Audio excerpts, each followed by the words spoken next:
98.9% of you are not subscribed. Enter and subscribe because of the amount of 1,000 subscribers I will post a very special video for you.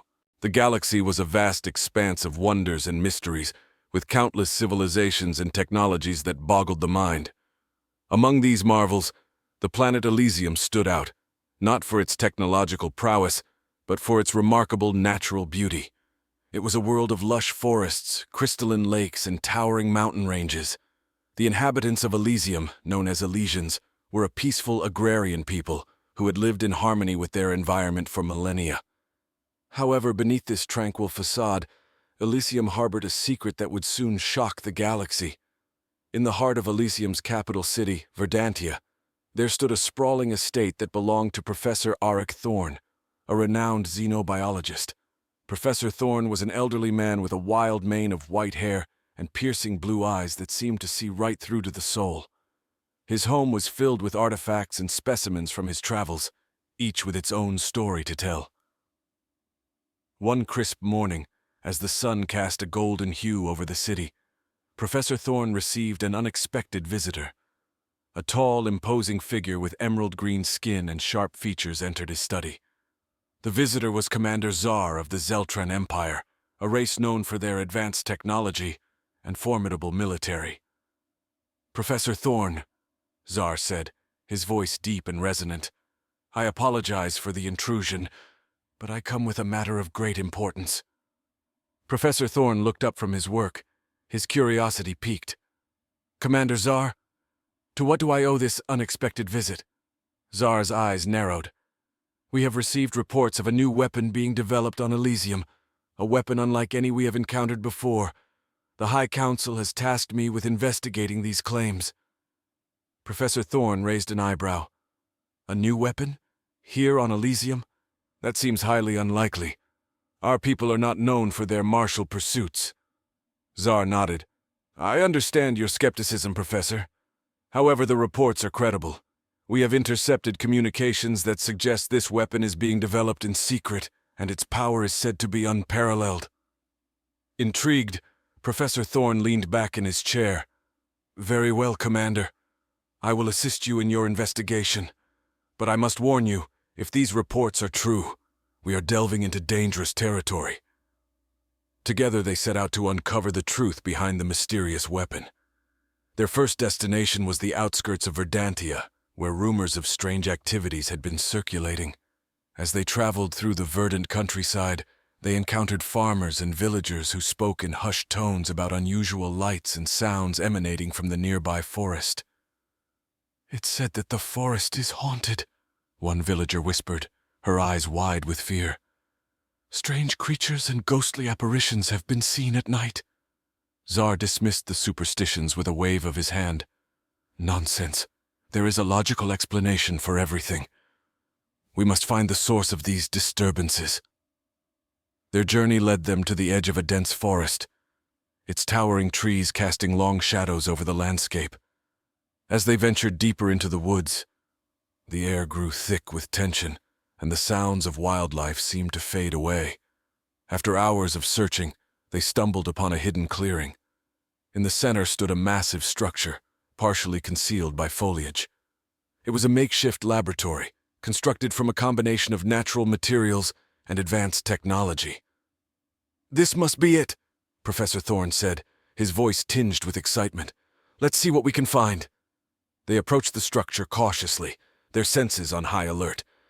Inside, they found a team of scientists and engineers working tirelessly on a large cylindrical device. The room was filled with the hum of machinery and the glow of computer screens.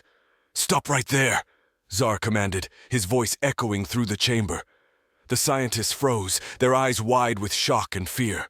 One of the scientists, a middle-aged man with a weary expression, stepped forward. "Who are you? What are you doing here?" Czar stepped forward, his presence imposing. "I am Commander Czar of the Zeltran Empire, and this is Professor Thorne.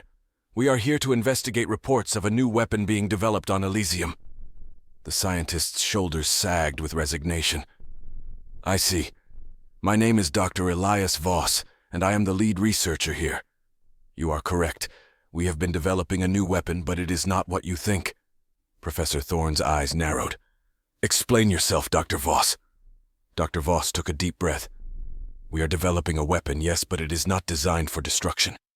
It is a defensive tool, created to protect Elysium from potential invaders. The device you see here is an energy cannon, powered by a unique bioorganic material found only on our planet. Tsar crossed his arms. And why the secrecy? If this is a defensive weapon, why not inform your government or the interstellar community? Dr. Voss glanced around nervously. Because we feared it would be misunderstood or worse, confiscated and used for purposes other than defense. The material we use, called Verdancium, has incredible energy potential. In the wrong hands, it could become a weapon of mass destruction. Professor Thorne stepped closer to the device, examining it with a critical eye. Verdancium, you say? I've heard of this material, but I had no idea it possessed such properties. Dr. Voss nodded. It is both a blessing and a curse. We have only just begun to understand its potential, and we are treading carefully. Tsar's expression softened slightly. Very well, Dr. Voss. We will report our findings to the High Council, but we must ensure that this weapon remains under strict control. The potential for misuse is too great. Dr. Voss nodded in agreement. I understand. We will cooperate fully with your investigation. As Tsar and Professor Thorne prepared to leave, a sudden tremor shook the ground. The machinery in the lab rattled and alarms blared. What's happening? Tsar demanded, his hand reaching for his weapon. Dr. Voss's face paled. It's the Verdancium reactor. It's unstable. We need to shut it down before it overloads. The room erupted into chaos as the scientists and engineers scrambled to contain the situation. Tsar and Professor Thorne sprang into action, assisting wherever they could. Where is the control panel? Professor Thorne shouted over the noise. Dr. Voss pointed to a console at the far end of the room.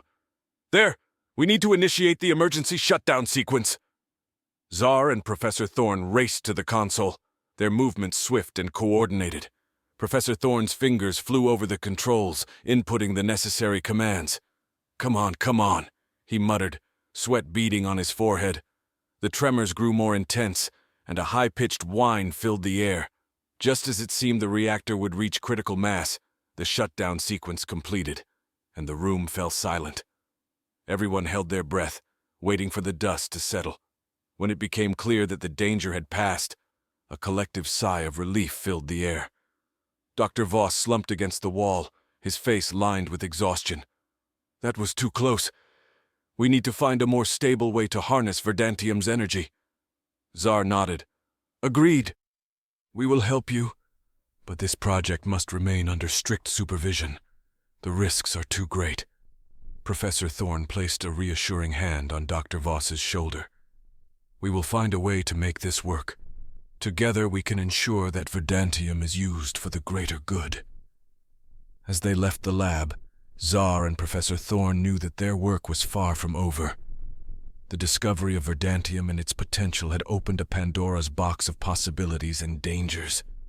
But with careful oversight and cooperation, they hoped to unlock its secrets and harness its power for the benefit of all. Their journey had only just begun, and the path ahead was fraught with challenges. But with determination and a shared sense of purpose, they were ready to face whatever the future held. And so, the story of Verdancium and its unlikely weapon began, a tale of discovery, danger, and the enduring spirit of exploration that defined the galaxy. The news of Verdancium and its potential spread quickly through the halls of the High Council on Elysium. While the Council was relieved that the weapon was meant for defense, the instability of the Verdancium reactor raised significant concerns. As a result, a special task force was formed to oversee the project, with Commander Tsar and Professor Thorne at the helm. The days following the reactor incident were filled with intense activity.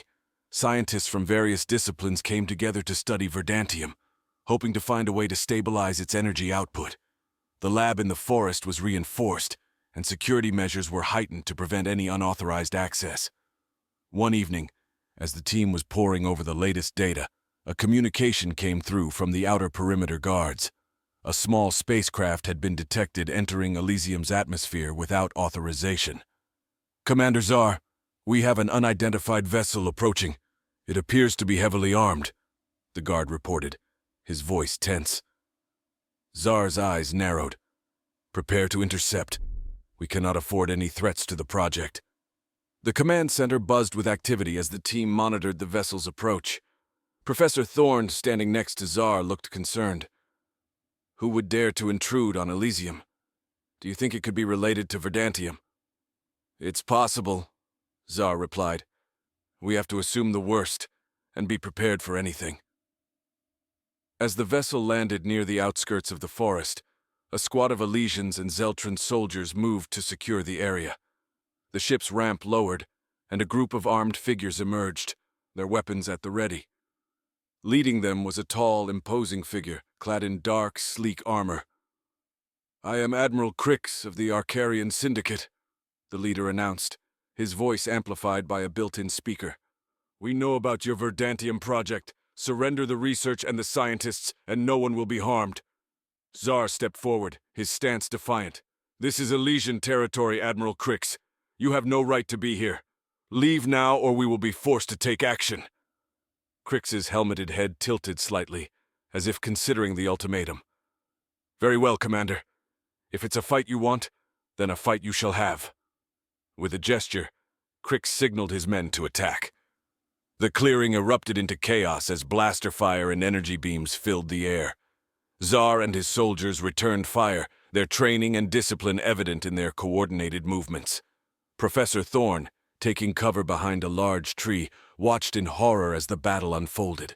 The stakes were higher than ever, and he knew that Verdantium's secrets could not fall into the wrong hands. We need to protect the lab, Thorne shouted to Tsar, who was engaged in a fierce duel with one of Crix's lieutenants. If they breach the defenses, everything we've worked for will be lost. Tsar nodded, dispatching his opponent with a swift strike.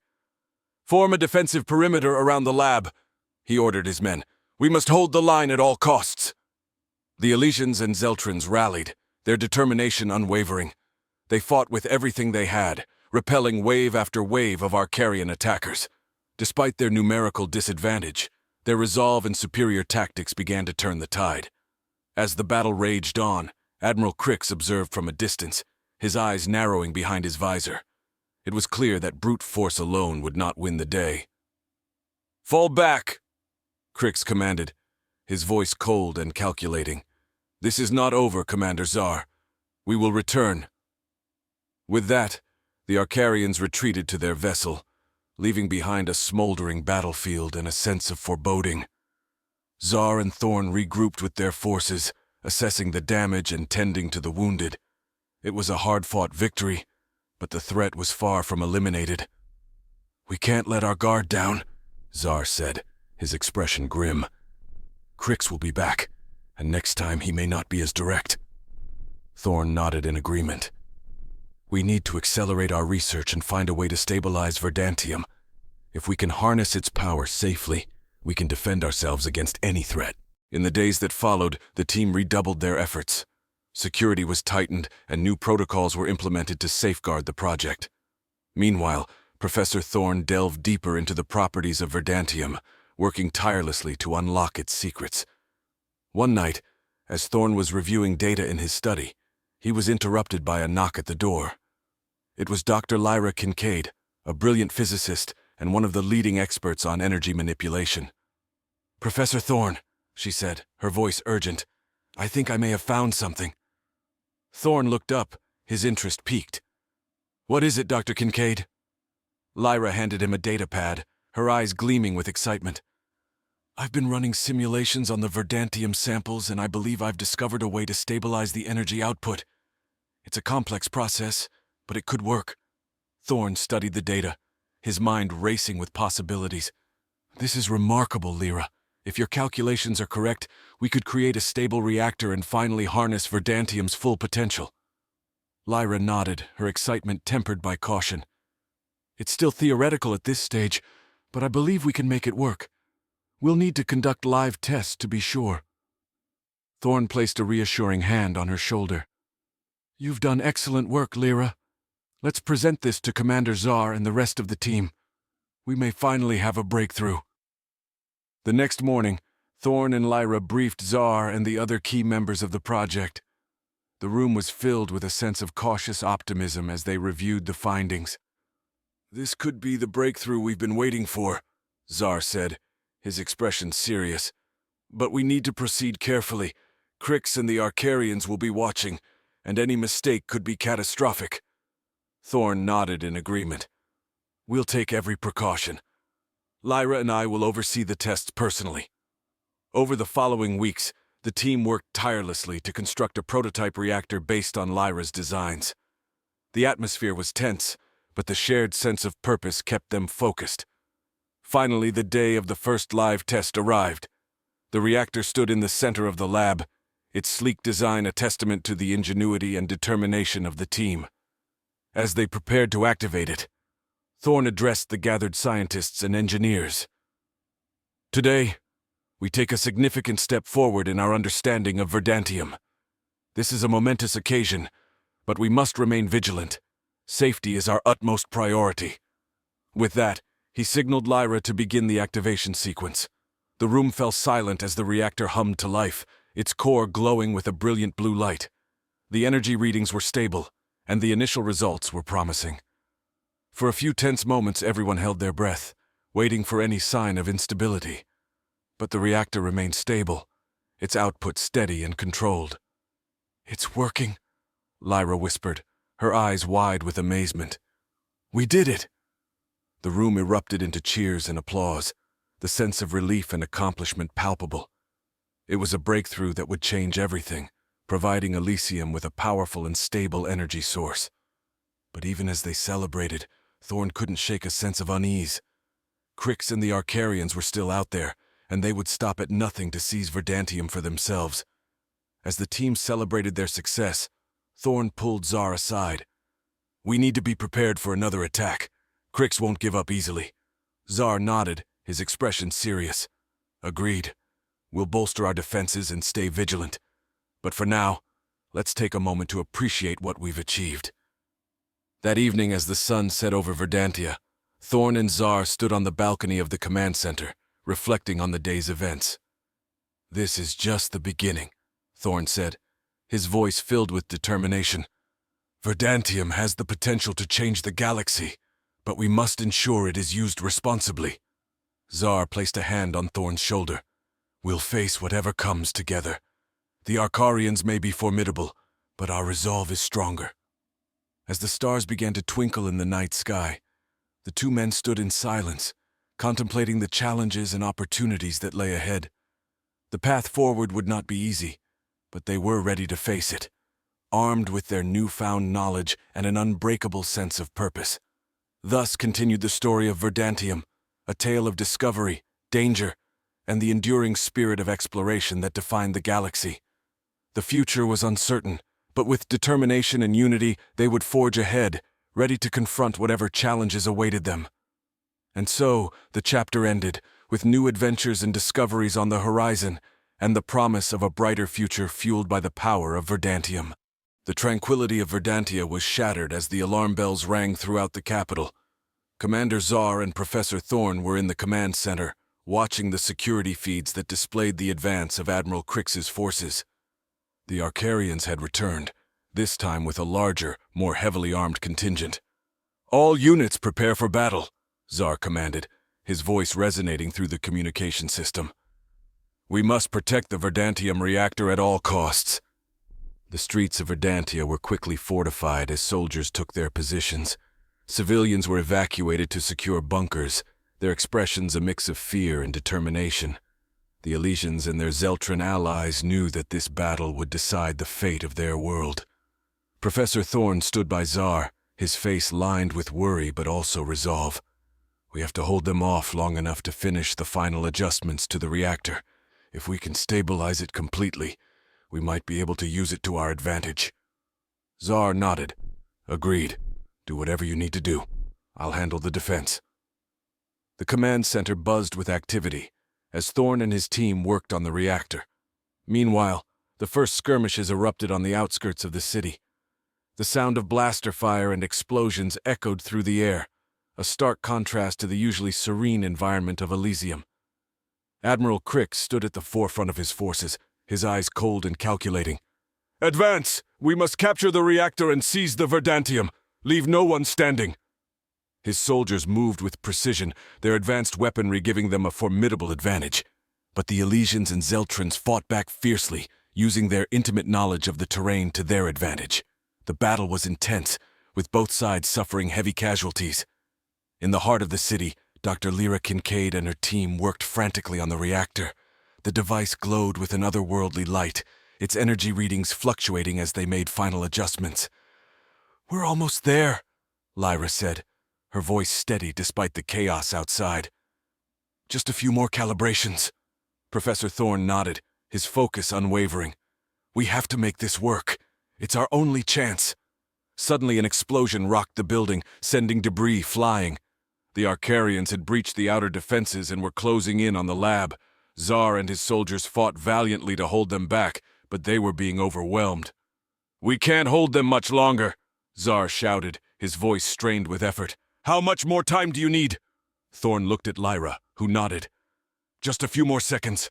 Hold them off as long as you can." Tsar gritted his teeth and rallied his troops. "Hold the line! Do not let them through!" The battle raged on, with both sides giving everything they had. Just as the Arcarians seemed poised to break through, a brilliant light erupted from the reactor. The ground trembled as the device stabilized, its energy output becoming a steady, controlled stream. "We did it!" Lyra exclaimed, her face lighting up with triumph. "The reactor is stable!"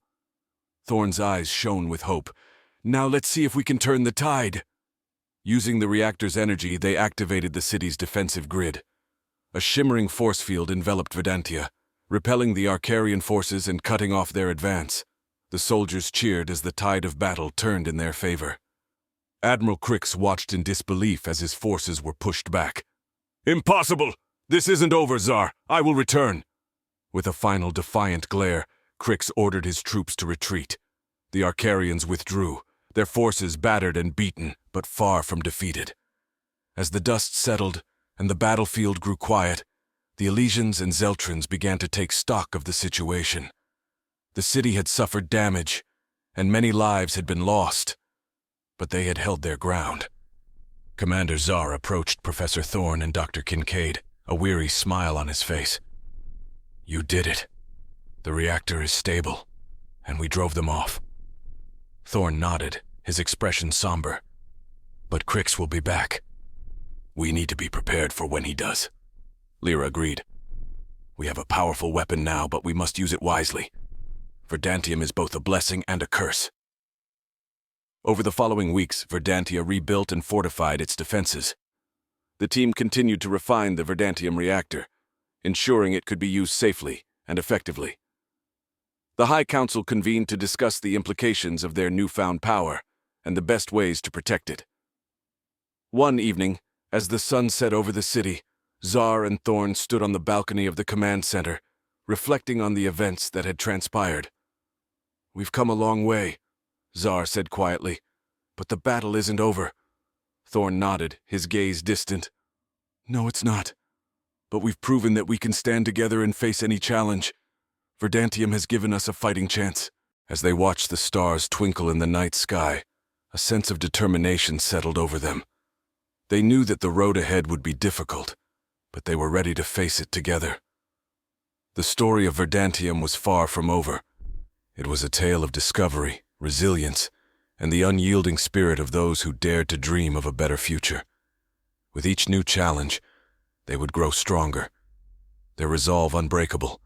And so, the chapter ended, with new adventures and discoveries on the horizon and the promise of a brighter future fueled by the power of Verdantium.